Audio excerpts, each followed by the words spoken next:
नमस्कार, मैं हूं हरिशंकर व्यास। सेंट्रल हॉल में आपका स्वागत है। गुजरात में भाजपा ने नया प्रयोग शुरू किया है। यह मामूली बात नहीं। जो आर्थिक कसौटी पर फॉरवर्ड आरक्षण का गुजरात ने फैसला लिया, पाटीदारों के आरक्षण की मांग के जवाब में गुजरात सरकार ने अंततः जो रास्ता निकाला है वह अन्य राज्यों के लिए मिसाल बनेगा। यूं अदालत में इस फैसले की परीक्षा होनी है। सुप्रीम कोर्ट ने आरक्षण की सीमा 50% तय कर रखी है। उस नाते हरियाणा में जाट आरक्षण देने का जो फैसला हुआ है और गुजरात में फॉरवर्ड जातियों के गरीबों के लिए जो 10% आरक्षण बना है वह न्यायिक समीक्षा तक अनिश्चितता में रहेगा। बावजूद इसके गुजरात की आनंदीबेन पटेल ने भाजपा हाईकमान की सलाह से जो फैसला लिया है उसका अखिल भारतीय मतलब है। गुजरात में कांग्रेस ने इस फैसले का समर्थन किया, मगर 10 के बजाय 20% आरक्षण की जरूरत बताई। उस नाते दोनों राष्ट्रीय पार्टियों ने फॉरवर्ड जातियों में आरक्षण की मांग को मानने का संकेत दिया है। सवाल है, जाति के आधार के बजाय यदि गरीब की कसौटी अपनाई गई है तो उसे बाकी आरक्षण में भी क्यों न लागू किया जाए। गुजरात में नए आरक्षण की कसौटी परिवार की 6.5 लाख रुपए सालाना आय है।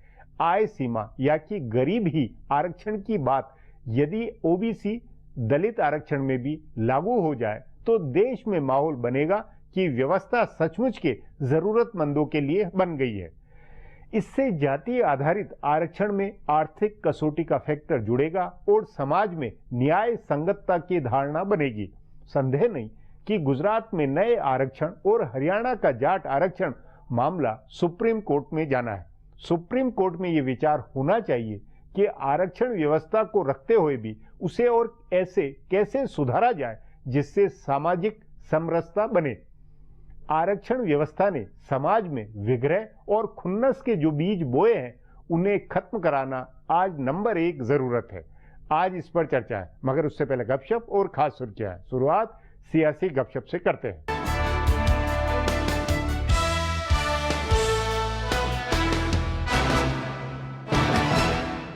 ऐवान के बजट का दूसरा मरहला पूरी तरह से जाया हो रहा है। हुकूमत और हिज़्ब इख्तिलाफ दोनों इजलास के कामकाज की फिक्र में नहीं है। ऐवान की कार्रवाई को लेकर अनदेखी का आलम यह है कि मंगल को ऐवान ज़ेरी में कोरम की कमी हो गई। हुकूमत के मैनेजरों का कहना है कि कांग्रेस ने इशारा करके अपना अराकीन पार्लियामेंट को बाहर जाने के लिए कहा और फिर कोरम का मामला उठाया, लेकिन इससे वुज़राए पार्लियामानी उमूर की जिम्मेदारी खत्म नहीं हो जाती है। हिज़्ब इख्तिलाफ के अपने ऐवान ज़ेरी में 330 रुकन पार्लियामेंट हैं और उनमें से 55 रुकन पार्लियामेंट ऐवान में न रहें तो सवाल खड़े होते हैं। असेंबली के इंतखाबात की वजह से इलाकाई पार्टियों के अराकीन पार्लियामेंट अलग नदारद हैं। ऐवान ज़ेरी में तीसरी सबसे बड़ी पार्टी अन्ना डीएमके और चौथी बड़ी पार्टी तृणमूल कांग्रेस है। दोनों के सूबों में असेंबली इंतखाबात हो रहे हैं, इसलिए उनके गिने चुने रुकन पार्लियामेंट ही कार्रवाई में हिस्सा ले रहे हैं। बाया महाज के रुकन पार्लियामेंट भी इंतखाबी तशहीर में मसरूफ हैं। इंतखाबात वाले सूबों के कांग्रेस के रुकन पार्लियामेंट भी तकरीबन पूरी तरह से गैर मौजूद हैं। ऊपर से अगस्ता वेस्टलैंड मुआहदे को लेकर कांग्रेस और बीजेपी के दरमियान तलवारें खींच गई है। सुब्रमण्यम स्वामी, मनोहर पर्रिकर और किरीट सोमैया के बयानों के बाद अब सुलह सफाई की गुंजाइश खत्म हो चुकी है। हुकूमत को इसका अंदाजा था। तभी बुध को वजीर आजम नरेंद्र मोदी ने राजनाथ सिंह, अरुण जेटली वगैरह वज़रा के साथ इस पर तबादला ख्याल किया। बताया जाता है कि सभी रहनुमाओं का एक मशवरा था,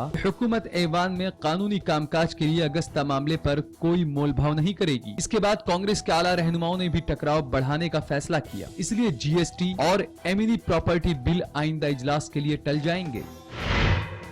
असम में 2 मरहलों में असेंबली इंतखाबात मुकम्मल हो चुके हैं और नताइज का इंतजार है। 19 मई को मजीद 4 सूबों के साथ ही असम के भी नतीजे आएंगे, लेकिन इससे पहले ही अंदाजे की बुनियाद पर जोड़ तोड़ शुरू हो चुकी है। सभी जमातों के रहनुमा मान रहे हैं कि हंग असेंबली होगी। इसमें कौन किसके साथ मिलकर हुकूमत साजी करेगा ये कहा नहीं जा सकता है। सबसे हैरान करने वाली सरगर्मी AIUDF के रहनुमा बदरुद्दीन अजमल की है। बताया जा रहा है कि वो अपने मुखालिफ और बीजेपी के हामी बोडोलैंड पीपल फ्रंट से राब्ते में हैं। बीजेपी के एक और हामी असम गण परिषद से भी अजमल के लोग राब्ता कर रहे हैं। कहा जा रहा है कि अजमल BPF और असम गण परिषद के साथ मिलकर तीसरे महाज की हुकूमत बनाने के इम्कानात तलाश रहे हैं। दूसरी जानिब कांग्रेस छोड़कर बीजेपी में शामिल हुए हिमंता बिस्वा शर्मा अपनी बिसात अलग बिछा रहे हैं। बताया जा रहा है कि हंग असेंबली आई तो बीजेपी के ऐलान शुदा उम्मीदवार सर्बानंद सोनोवाल की जगह शर्मा ही वजीर आला बनेंगे। माहिरीन जराये के मुताबिक शर्मा अपने दम पर अजमल की पार्टी और कांग्रेस पार्टी में सहमी दिन लगा सकते हैं। इंतखाबात से पहले उन्होंने कांग्रेस के तकरीबन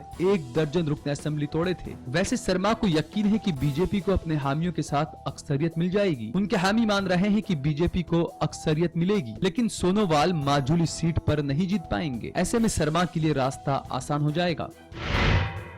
नेताजी सुभाष चंद्र बोस से जुड़े तमाम तनाज़ों पर से अब सस्पेंस खत्म होने वाला है। माहिरीन ज़राए के मुताबिक हिंदुस्तान हुकूमत नेताजी के इंतकाल के बारे में हुई अब तक की तफ्तीश कमेटियों की सिफारिशात की बुनियाद पर तस्लीम कर सकती है। एक बार उनके इंतकाल का मामला सुलझ जाएगा तो उनको सारे अवार्ड देने का रास्ता भी साफ हो जाएगा। बताया जा रहा है कि इस मामले में नेताजी के अहले खाना को भी तैयार किया जा रहा है। गुज़िश्ता दिनों हुकूमत ने नेताजी से जुड़े दस्तावेजों की तीसरी किश्त जारी की। जैसे जैसे इत्तलात मंजर-ए-आम हो रही है, तनाज़ा कम होता जा रहा है। कहा जा रहा है कि अगर इस साल ये मामला सुलझ जाता है तो हुकूमत आइंदा साल नेताजी सुभाष चंद्र बोस को भारत रत्न से नवाज सकती है। पहले नेताजी के अहले खाना उनके इंतकाल को मंजूर करने के लिए तैयार नहीं थे, इसलिए उन्होंने मरने के बाद मिलने वाला भारत रत्न मंजूर नहीं किया था। हुकूमत दिल्ली में उनका एक बड़ा स्मारक भी बनाने जा रही है। इसके लिए Indira Gandhi national centre for art and culture के अहाते में 6 एकड़ की जमीन दी जा रही है। इस पर एक आलीशान स्मारक बनेगा। बाबा साहेब भीमराव अंबेडकर के बाद नेताजी दूसरे सीनियर रहनुमा हैं जिनका दिल्ली में स्मारक बनाया जा रहा है। गुज़िश्ता दिनों वज़ीर आज़म नरेंद्र मोदी ने अंबेडकर स्मारक की बुनियाद रखी थी। जल्द ही नेताजी की याद में बनने वाले स्मारक की भी बुनियाद रखी जाएगी। स्मारक बनने लगेगा तो मरने के बाद भारत रत्न देना भी यकीनी हो जाएगा। अब आज की सुर्खियां ये लीक से कुछ हटकर है और इनसे देश की दशा दिशा को बूझ सकेंगे।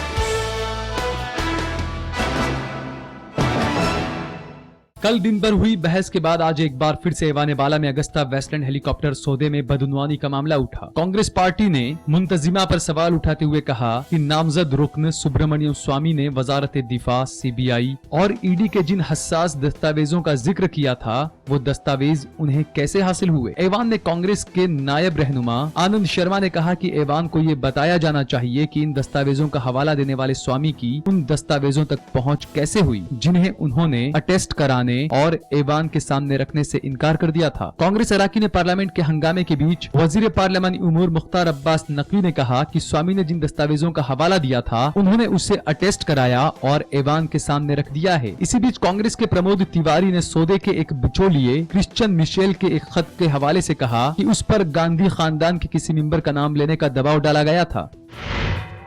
अराकीन असेंबली की खरीद फरोख्त का खुलासा करने वाले एक स्टिंग ऑपरेशन के मामले में उत्तराखंड के साबिक वजीर आला हरीश रावत की मुश्किलात में इजाफा हो सकता है। सीबीआई ने उन्हें इस मामले में तफ्तीश के लिए बुलाया है। सीबीआई के जराये का कहना है कि हरीश रावत से पीर को पूछताछ की जाएगी। रावत ने पीर को सीबीआई हेडक्वार्टर पहुंचने की हामी भरी है। गौरतलब है कि इस मामले में रावत ने खुद माना है कि दिखाए गए स्टिंग ऑपरेशन में वो मौजूद हैं, लेकिन उन्होंने कोई गलत काम नहीं किया है। ये मामला हुकूमत बचाने के लिए अपनी ही पार्टी के बागी अराकीन असेंबली को मनाने के लिए पैसों की पेशकश से जुड़ा है। दिल्ली के वजीर आला अरविंद केजरीवाल इन दिनों वजीर आजम नरेंद्र मोदी की डिग्री के पीछे पड़े हैं। उन्होंने इस मामले में हमलावर तेवर बरकरार रखते हुए दिल्ली यूनिवर्सिटी के वाइस चांसलर से इससे जुड़े सभी दस्तावेज फौरन वेबसाइट पर डालने का मुतालबा किया है। वाइस चांसलर को आज लिखे एक खत में केजरीवाल ने अंग्रेजी के एक अखबार की खबर का हवाला देते हुए लिखा है कि वजीर आजम की डिग्री महफूज नहीं है। उन्होंने वाइस चांसलर से अपील की है कि सभी दस्तावेजों की हिफाजत के लिए सही इकदाम किए जाएं और बेहतर होगा कि अगर ये सभी दस्तावेज फौरन वेबसाइट पर डाल दिए जाएं। केजरीवाल ने लिखा है कि इस मुल्क की आवाम को ये जानने का हक है कि उनके वजीर आजम कितना पढ़े हुए हैं, क्योंकि ये सवाल उठ रहा है कि उन्होंने दिल्ली यूनिवर्सिटी से बीए की डिग्री ली थी या नहीं। उत्तर प्रदेश हुकूमत ने मरकज की तरफ से भेजा गया पानी लौटा दिया है। मरकजी हुकूमत ने लातूर की तरह उत्तर प्रदेश के बुंदेलखंड के लिए 10 टैंकरों वाली एक ट्रेन से पानी भरकर भेजा था, लेकिन सूबाई हुकूमत ने पानी की ट्रेन को लौटा दिया और कहा कि उसके यहाँ हालात लातूर जैसे नहीं हैं। उत्तर प्रदेश हुकूमत ने कहा कि सूबे में पानी की किल्लत नहीं है। पानी की ट्रेन लौटाने की खबरें सुर्खियों में आने के बाद सूबाई हुकूमत ने कहा कि मरकजी हुकूमत उसे पानी के 10,000 टैंकर मुहैया कराए ताकि वो पानी एक जगह से दूसरी जगह पहुँचा सके। माली साल 2016-17 के आम बजट को आज ऐवान ज़ेरी ने मंजूरी दे दी। ऐवान ने वजीर खजाना अरुण जेटली की तरफ से लाई गई 55 तरामीम और 3 नए नुकात के साथ माली बिल को आवाज के वोट से मंजूरी दी और इसके साथ ही ऐवान ज़ेरी से ये बजट पास हो गया। माली बिल पर बहस का जवाब देते हुए जेटली ने कहा है कि इस बार अच्छा बारिश होने की खबरें हैं, इसलिए उम्मीद है कि इक्तिसादी तरक्की की शरह भी तेज होगी। उन्होंने कहा कि दुनिया भर में छाए माली बहरान के बावजूद हिंदुस्तान सबसे तेज रफ्तार से बढ़ने वाली इक्तिसादियात है और हुकूमत देही हलकों की तरक्की, रोजगार बढ़ाने और घरानी को काबू में रखने को अव्वलियत दे रही है। जेटली ने ऐवान ज़ेरी में कहा कि 2014-15 में तरक्की की शरह 7.2% थी और 2015-16 में ये 7.6% रही। हिंदुस्तान दुनिया में सबसे ज्यादा तेज रफ्तार से बढ़ने वाली इक्तिसादियात है। फिलहाल अब एक ब्रेक है, फिर खुलासा होगा।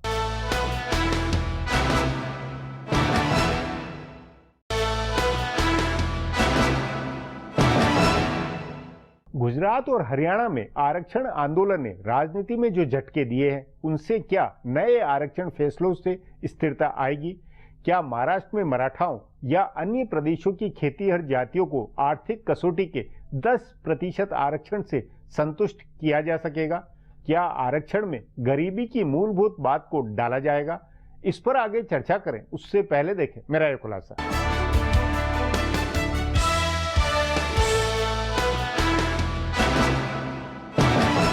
दो सूबों की बीजेपी हुकूमतों ने रिजर्वेशन के मौजूदा निजाम में हलचल मचाने वाली ठोस पहल की है। पहले राजस्थान हुकूमत ने इक्तिसादी तौर से कमजोर आला तबकों को 14% रिजर्वेशन देने का कानून पास किया और उसके बाद गुजरात हुकूमत ने इक्तिसादी तौर से कमजोर आला तबकों को 10% रिजर्वेशन का कानून बनाया है। राजस्थान में गुज़िश्ता साल सितम्बर में गरीब आला तबकों को और गुजर समेत खास पसमानदा बिरादरियों को 5% रिजर्वेशन दिए जाने का बिल पास हुआ था। इसके साथ ही राजस्थान का कुल रिजर्वेशन 69% पहुँच चुका है। गुज़िश्ता हफ्ते गुजरात में गरीब आला बिरादरी को रिजर्वेशन दिए जाने का बिल पास हुआ। उससे पहले हरियाणा हुकूमत ने जाटों को रिजर्वेशन देने का कानून बनाया है। कहा जा सकता है कि राजस्थान, गुजरात और हरियाणा का फैसला मौजूदा दिनों में चलाई गई तहरीक से मुतासिर होकर लिया गया है। राजस्थान में गुर्जर कई बार तशद्दुद और तहरीक चला चुके हैं। गुजरात में अब भी तहरीक की आग सुलग रही है और पाटीदार समाज को रिजर्वेशन दिलाने के लिए मुहिम की रहबरी करने वाले हार्दिक पटेल जेल में बंद हैं। इसी बीच हरियाणा में जाटों ने रिजर्वेशन के लिए कई दिनों तक तशद्दुद का खेल खेला था,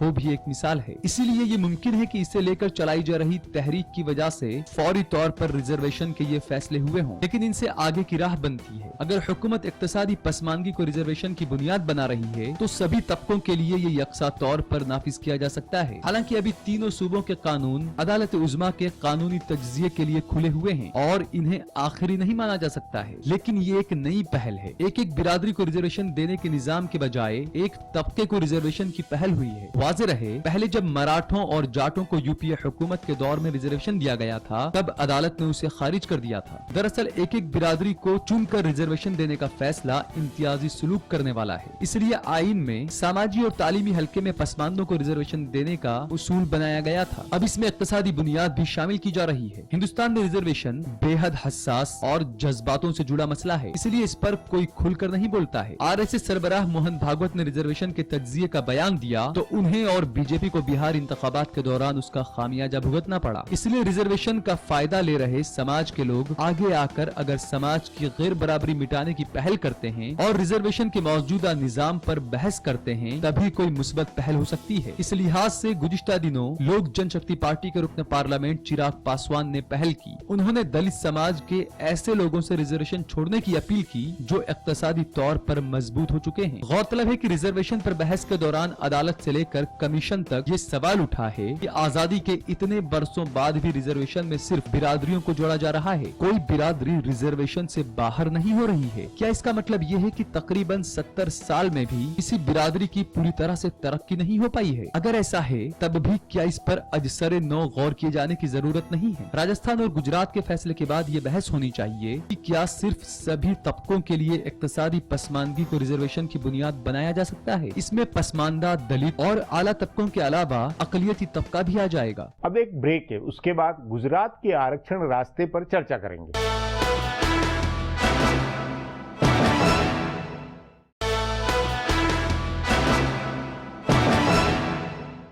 जात आधारित आरक्षण को आर्थिक कसौटी पर ढालकर उसे न्याय संगत बनाना मुश्किल नहीं है। गांव देहात में खेती की बदहाली ने हर जात को, हर परिवार को आरक्षण का भूखा बना दिया है। आर्थिक पिछड़ेपन का आधार बदला है, तो उस अनुसार आरक्षण की व्यवस्था पर भी विचार होना चाहिए। इस पर चर्चा के लिए आज मेरे साथ वरिष्ठ पत्रकार डॉक्टर वेद प्रताप वैदिक है। वैदिक जी, गुजरात में सरकार ने आर्थिक कसौटी के आधार पर 10% आरक्षण का जो फैसला किया है, क्या वो आरक्षण की व्यवस्था का नया रास्ता बनता हुआ लगता है? रास्ता तो उन्होंने नया ढूंढा है। वो आरक्षण का जितना है उससे ज्यादा अपनी मुसीबत को हल करने का रास्ता है। जो पटेलों का आंदोलन हो गया था उसकी हवा निकालने के लिए इससे बढ़िया तरीका क्या हो सकता है कि भाई अगर कोई भी गरीब है और पटेल भी गरीब है तो उसको हम आरक्षण देंगे। लेकिन आप देखें इसमें दो पेंच हैं। एक तो कहा कि जिस परिवार की आय 50,000 रुपया महीना है या उससे कम नीचे है, उससे उनको मिलेगा, उनको मिलेगा। लेकिन भारत सरकार में जो गरीबी की रेखा है वो तो एक परिवार में 1,000 रुपए महीने की है, 30 रुपए रोज की है। एक 5 आदमियों के परिवार में 3 आदमी वो एक अलग कसौटी, वो अलग कसौटी है। लेकिन यहाँ भी ओबीसी आरक्षण में क्रीमी लेयर और उसका जो फर्क है वो 2.5 लाख या 5 लाख वो है। उस नाते गुजरात ने अपनी संपन्नता के आधार पर उसको बड़ी कसौटी, ऊंची कसौटी बनाया। आपका तर्क मैंने मान लिया कि कसौटी जरा और ऊंची बना दी और उसमें पटेलों को भी मौका मिल जाएगा, क्योंकि पटेल लोग तो संपन्न हैं, ताकतवर लोग हैं, उन्हीं के लिए बना है ये। लेकिन नहीं, उसमें फॉरवर्ड जातियां बाकी जातियों के लिए भी रास्ता खुलता है, तो उस नाते महाराष्ट्र में मराठाओं के लिए खुल सकता है, बाकी जगह और खेतिहर दूसरी जातियों के लिए भी खुलेगा। इसका अनुकरण दूसरे राज्यों में भी हो सकता है। और ये जो सीमा है 50,000 की, ये कम भी हो सकती है, थोड़ी ज्यादा भी हो सकती है। तो एक रास्ता तो बना है। लेकिन इसमें समस्या एक जो मैंने कही वो भी है कि जो नितांत गरीब लोग हैं, जो इनके बच्चे पढ़ ही नहीं सकते हैं, जो अपने बच्चों को इस लायक ही नहीं बना सकते कि परीक्षा दे सकें, उनके लिए हम क्या कर रहे हैं? मेरा कहना है कि नौकरियों में आरक्षण देने के बजाय शिक्षा में आरक्षण होना चाहिए, और 50% नहीं 80% होना चाहिए। और जो भी गरीब हो, किसी जाति का हो, किसी संप्रदाय का हो, उसके बच्चे को आरक्षण मिलना चाहिए। और उनको आरक्षण मिलने का मतलब सिर्फ पढ़ने की सुविधा नहीं, रहन सहन, खान पान, सारी सुविधा, पढ़ने लिखने की वस्तुओं की सुविधा, सब मतलब आप आरक्षण को, उस व्यवस्था को एक पूरी तरह शिक्षा पे लेके इस मामले को खत्म करना चाहते हैं। लेकिन ये संभव नहीं है आज की तारीख में कि कोई पार्टी या कोई नेता इसे नहीं बोल। जो मौजूदा व्यवस्था है उसी को किस तरह सुधारा जाए, ये संभव नहीं क्या कि भाई जो अभी आरक्षण अलग जाति, ओबीसी या SC ST, उसमें भी अगर आर्थिक कसौटी में गरीबी को डालें तो कंपोनेंट तो उससे एक समरसता बनेगी। लेकिन आप देखें कि ये जो अगर लागू हो जाए, गुजरात वाला, पहली चीज तो लागू ही नहीं हो सकता, क्योंकि 50% की सीमा बांध रखी है सुप्रीम कोर्ट ने।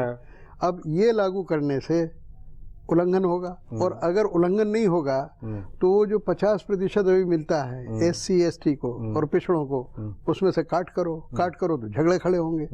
जाटों ने जितना आंदोलन किया यहाँ, पटेलों ने किया वहाँ, गुजरों ने किया राजस्थान में, उससे बड़े आंदोलन अब खड़े हो जाएंगे। क्योंकि अभी तो जो जिनको दिया जाना है, ये शंका है, ये तमाम बातें, उसी में मेरा ये कहना है कि अगर सरकार या अगर भाजपा की कोर कमेटी या भाजपा की लीडरशिप केंद्र और राज्य स्तर पर ये सोचे कि नहीं, हमें आर्थिक कसौटी को डाल के, आर्थिक गरीबी को आधार बना के हमें आरक्षण की व्यवस्था को आगे बढ़ाना चाहिए, तो ये एक परिवर्तन होके इससे कुछ बुनियादी परिवर्तन नहीं आएगा। देखिए, जिस बुनियादी परिवर्तन की कल्पना मैं कर रहा हूँ वो तो नहीं आएगा, वो तो नहीं। लेकिन ये बहुत बड़ा कदम होगा, अपने आप में कदम तो होगा, बहुत बड़ा कदम होगा। अगर नरेंद्र मोदी ये हिम्मत कर सके कि आरक्षण का आधार आर्थिक बना दे, और सचमुच जरूरतमंद जो भी हैं, किसी जाति के हों, भले वो मतलब SC कोटे में भी अब बेहद गरीब, जो सचमुच गरीब है, उनका में ये एक शर्त डाल दे, कोटा उतना ही रहे, लेकिन तो फिर एक जो समाज में जो विग्रह और जो झगड़ा है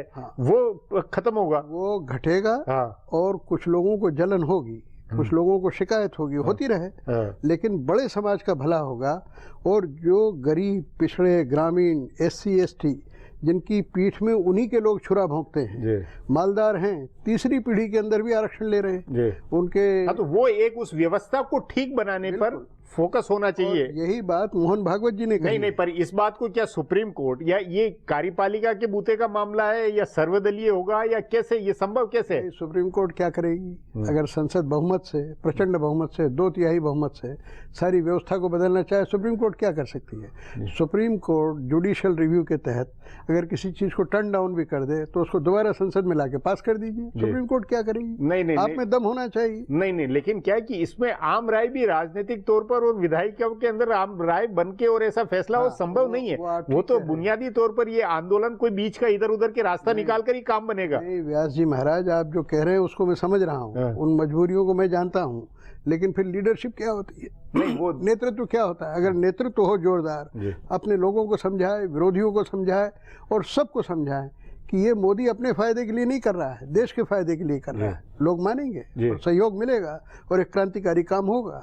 लेकिन आपके अनुसार ये जो मामला अभी जो पहल हुई है, इसके राजनीतिक मायने क्या 2019 तक इसमें कुछ और इस तरह की चीजें पहल होके कोई रास्ता निकलेगा, या ये तो एक तरह से नया पंडोरा बॉक्स खोलना जिसमें झगड़ा और बढ़ेगा? ये इस पे निर्भर करेगा कि हमारे नेतृत्व में परिपक्वता कितनी है और साहस कितना है और बौद्धिक बल कितना है। नहीं, लेकिन इसमें जैसे गुजरात में, जैसे हरियाणा सरकार ने एक जाट आरक्षण किया या गुजरात सरकार ने किया, ये अपने यहाँ का प्रबंधन कैसे करते हैं इसके ऊपर भी निर्भर है। नहीं, ये तो यही है कि जिसने ज्यादा मुंह खोला उसके मुंह में टुकड़ा डाल दिया। उससे ये अप्रोच थी जो अभी इससे एक तरह से जाहिर होती है। ये सब दूर यही अप्रोच, लेकिन फिर भी इससे एक रास्ता निकलता है। ये जो मेरुदंडहीन नेतागिरी है ये उसका अप्रोच है। लेकिन कोई रीढ़ की हड्डी वाला नेता हो देश में, जबरदस्त नेता हो, वो देश हितकारी अप्रोच निकालेगा, वो थोक वोट प्राप्त करने की कोशिश वाली अप्रोच नहीं निकालेगा।